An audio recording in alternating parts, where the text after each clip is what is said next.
But one that actually wants to know, who is a leader? When they ask you that question, it may elicit various definitions and answers.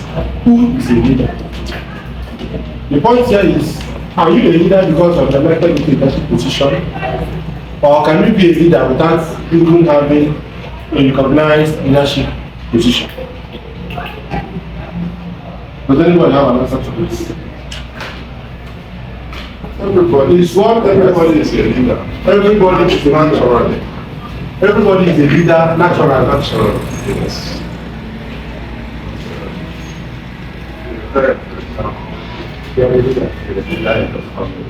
Yes. Our children who are in schools, they have their class, good, have the monitor, good, good, it all depends. Good. So you can become a leader by electing positions, by nominations, and by the virtue of position you occupy in wherever you are. So in every context, you have a leader. In every situation, you have a leader. But almost those who define leadership will go further to tell you that, just like you said, that everybody is a leader. Another person is contending that nobody is a born leader. For those who think that they cannot lead, for those who think that they don't have what it takes to lead. But the person is trying to make this contention by saying that nobody is a born leader. People are leaders by virtue of where they find themselves. That anybody can be a leader. You must not be born and say you are a born leader before you become a leader. So anybody can be a leader at any point in time. So what it means, from the definitions we have here, said the community leader is one who takes responsibility. A community leader is one who takes responsibility. When you remove community there, you find out that a leader is one who takes responsibility. So at any point, everywhere you are, at any point you find yourself, anywhere you find yourself, as long as you are taking responsibility, you are a leader. You are displaying leadership qualities. Then, a community leaders are often self-appointed. When I got to this, I was a little bit confused. How are community leaders self-appointed? And the person tries to show more, tries to enlighten us in this particular assertion. You can take as much responsibility for the community as you are willing to. What it means is that you are not a community leader because the community has elected you. Because we have found out that one, you are a leader by virtue of you as a person. You find wherever you find yourself. So what I'm talking about here as a community leader is that even when you are not elected as a community leader, you can perform leadership activities wherever you are. And I give an example. The last time we came, we were at It's Center. yeah? It's Center. It's Center, yes. And I use this as an example by saying that Izuchukwu, the owner of that center, is not occupying any leadership position in Nimo, but he is performing leadership activities. He's performing leadership function from where he is by thinking about his community and using what he has to put for the development of his community by virtue of sponsoring things like this. So somebody can take up some responsibilities of the community wherever the person is. So you must not wait until you become a community appointed or elected leader before you can feel that you are a leader. It feels good to make a difference as a leader. So nobody should run away from leadership. It feels good that after becoming a leader, people will not say this. It is during my tenure that this happened. It's only human to want to make a difference in this world. Leadership can help you achieve that. Leadership can help the person grow. It helps you to learn and grow. You can choose to work on issues you care about. Those who become leaders will be seeing what is happening in the community. And if they give me this opportunity, I can do this. Or even if at that place I can do from where I am, even if I'm not finished.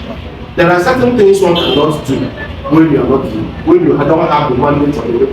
But there are a lot of things you can do, even when you are not that which you are supposed to do. So, as it is possible that this is the position made for you specially.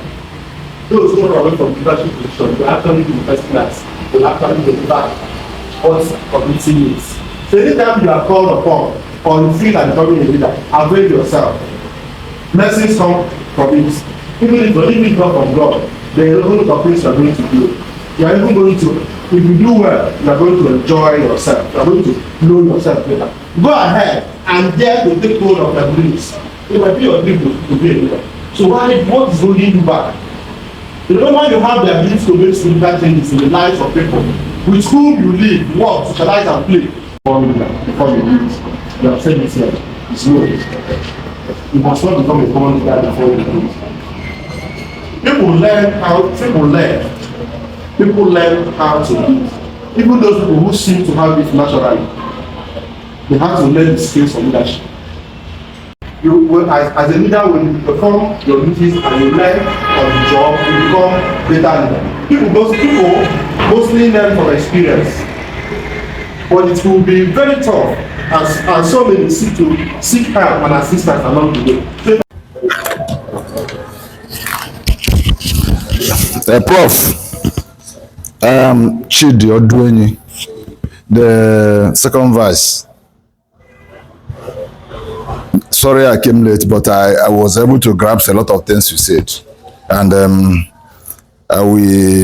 my major question borders on continuation, because all these things you've told us, it will be good if we can get them handy.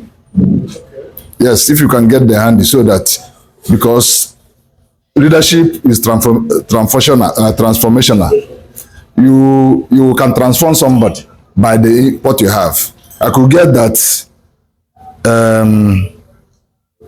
mental development. When I came in, you were talking about awareness, self-awareness as an ingredient of a good leader. So, and I could see that mental development is very important in you to evaluate yourself. Yeah. And I would like to ask, if we use this, I'll call it POSIC, yes, planning, organization, strategic innovation and control, as a method through which you can get results, whether you will consider it as a good method to motivate your followers. Thank you.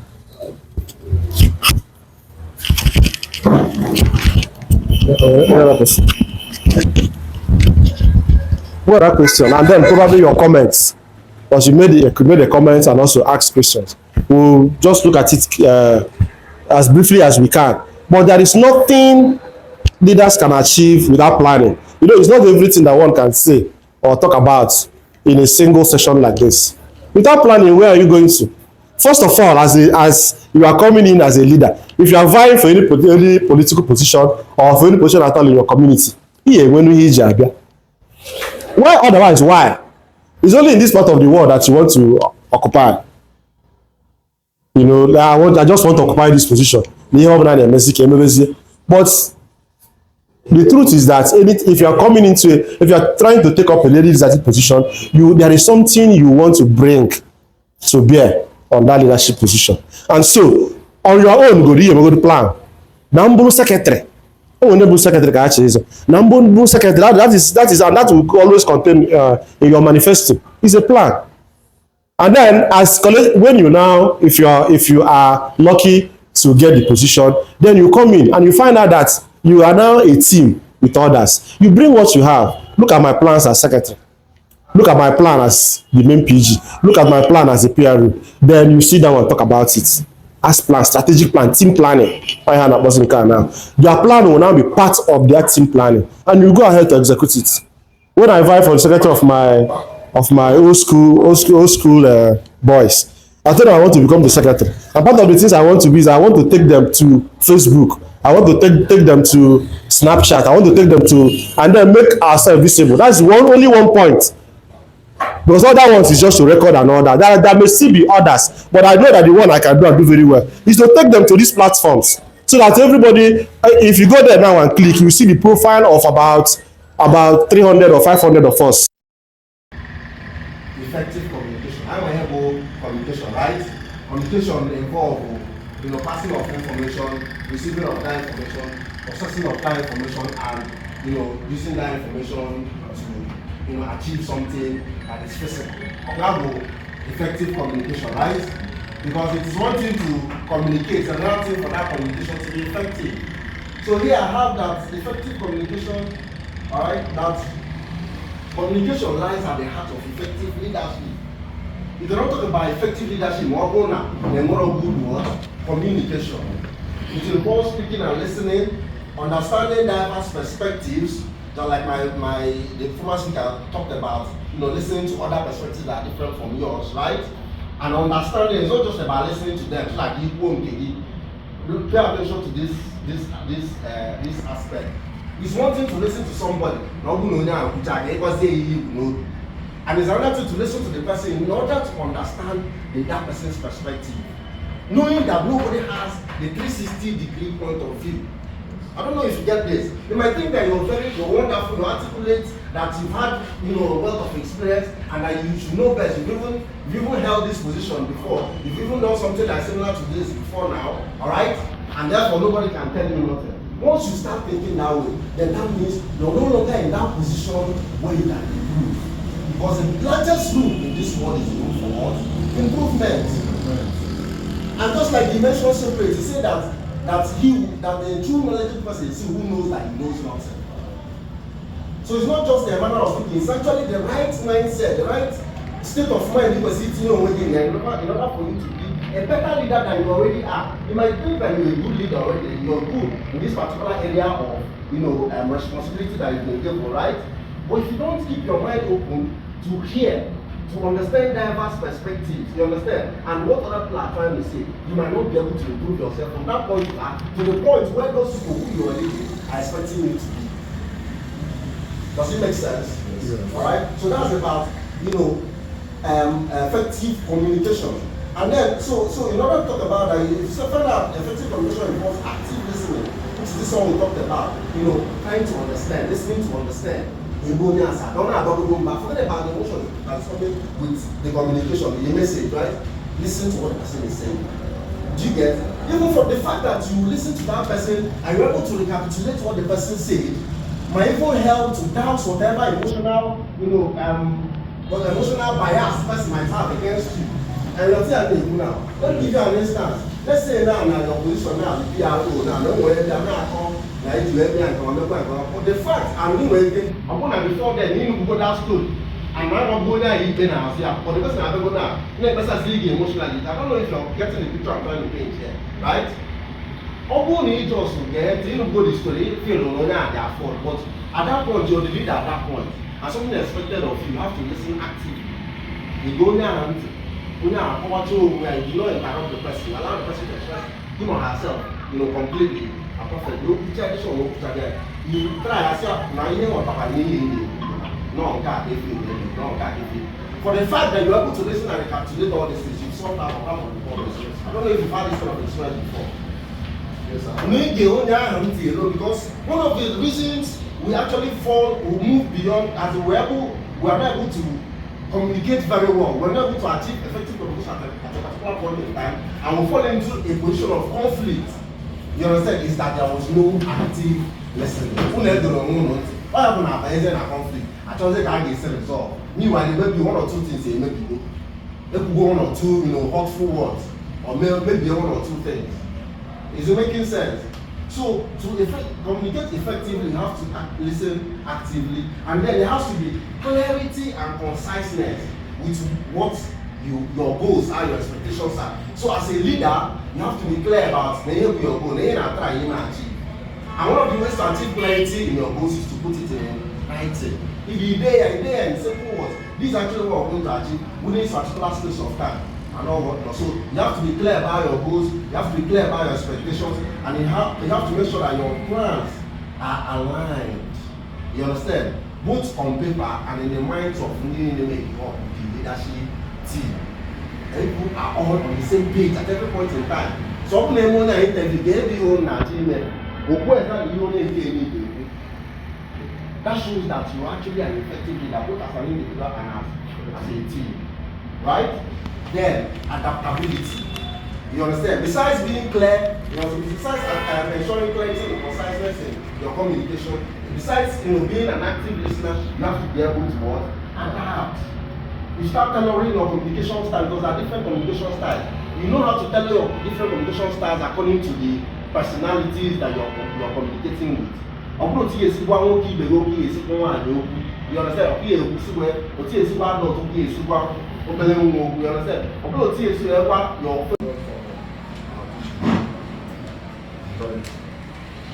Establishing protocols. There are the bullet points.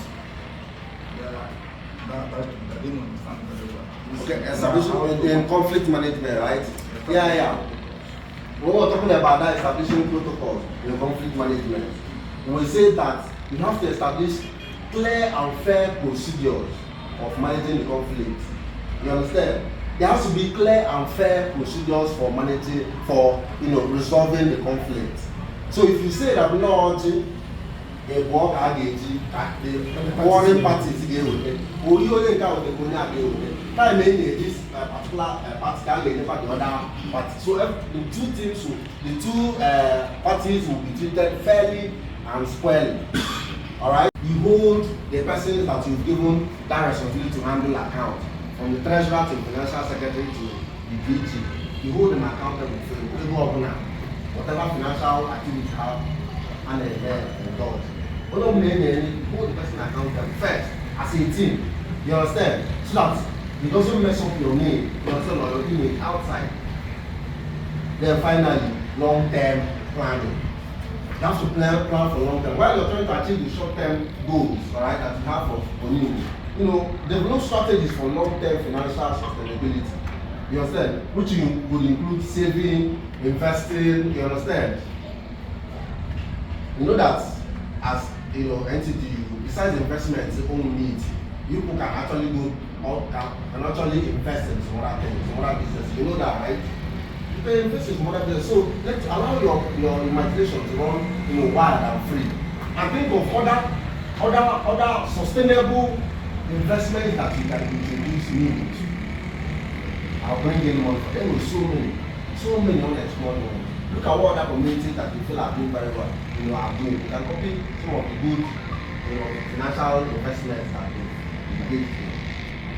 So these are the ways, through transparency, through budgeting, through resource allocation, through diversified funding, through financial education, through accountability, through long-term planning. These are the 7 ways you can effectively lead the community, alright, through financial management. So just within this short time, we'll be able to attend to enhancing community leadership through effective communication, time management, conflict management, and financial management that they've been given with those documents. So there has to be what? Transparency. That's paramount when we're talking about financial management as an effective community leader. Then there has to be budgeting. You have to develop clear budgets that aligns with the community's goals, and you have to prioritize those ones that are most important. We're talking about prioritizing, but I'm going to do the meeting two of us. I have to wear the magic wand to make everything work right. Nobody has the magic wand. No matter how much you promise him to do, help, to bring out heaven for them, you have only 2 hands, 3 years, and limited resources in the head. You understand? And the goodwill of the people. That's all you have. You understand? So, being a generation of this, and they get all this effort, so that you can make the most of the little room where we live. And that's why budget is very important. And the essence of budget is that there will be clearly outlined goals and aspirations. And these goals and aspirations will be monetized. Now, this particular goal to achieve it, they go not back off. You understand? Although they need to do all these things, they may say align, they may say arrange according to their level of importance. Although they may one, You have to arrange them according to one that is most important, that's the one that is least important. And you now start applying the limited resource, financial resource you have to them from the one that is most important down to the one that is least important. That is one of the ways we manage finances very well. For instance, when we know they are not after 6 years, right? I'll go some of the things wrong, then I'll find them so many things going wrong, right? He wasn't able to do everything, but that was why he made effort to see that he did, capital projects that projects that for austerity do as not like that's prioritizing the things that are most important. And because of trying to prioritize, trying to confer with the community they want to have feel work and where they impact. My predecessor carrying the people along. So when you're preparing your budget, make sure that you don't feel only most important Nimo, the most important to them. So that's why there has to be a communication, a feedback system with the Nimo, right? Then resource allocation.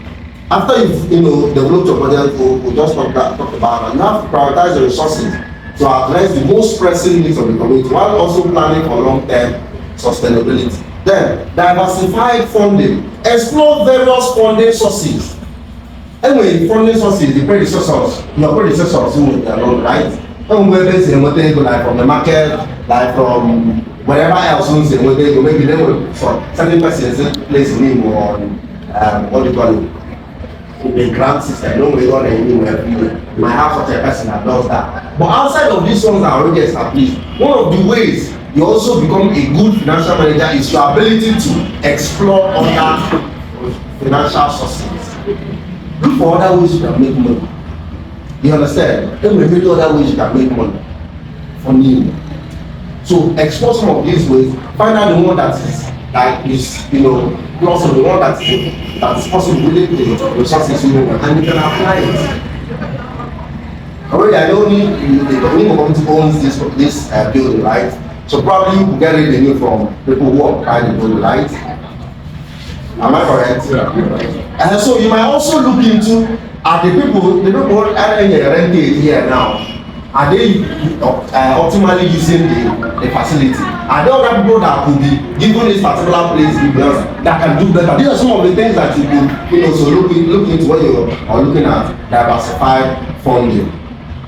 And of course, it is important that you diversify funding because often they depend on one person who pay a lot of money so much every time it might be difficult when after the go because companies never say autocratic and dictatorial because one man have very people for the man make them you get. So that's the essence of diversifying your system of funding. So nobody will say no I have money when you move forward. Right? Then financial education. You have to provide literary programs for members of the community. And you need to tell them. If you don't tell them, they make assumptions. True or false? Very correct. Open the door on the need to make assumptions. Now I'm more assumptions are we're not going to spread like that. Before you can go to of course, now they are meant to be negative now, of course. Because then when they are like a wrong, they are not like position. So that's why you have to always be communicating them. Never can be here, never go back, never those who never back. The way they want to learn, you get. So that's financial education. You have to also inform them about some of the choices you're making about their finances. Like you understand with their money. You inform them. WhatsApp group people getting money or stakeholders in need. Which I mean one of the stakeholders usually get now from now carry the opinion shapers of the community. You always inform them there. Carry the finances of Nimo effectively well. The first thing you have to promote is transparency. There has to be transparency in all financial matters. There has to be transparency in all financial matters. And one of the good ways of doing that is making good use of your checkbook. In fact, this NTDU as a government, right, is not supposed to do any transaction that involves the finances, the money of this particular community without it being through a check. So that they know documentation. And who name where they are. In fact, not even a checkbook, just a checkbook, but a retiring form. When retiring form, how do we get paid?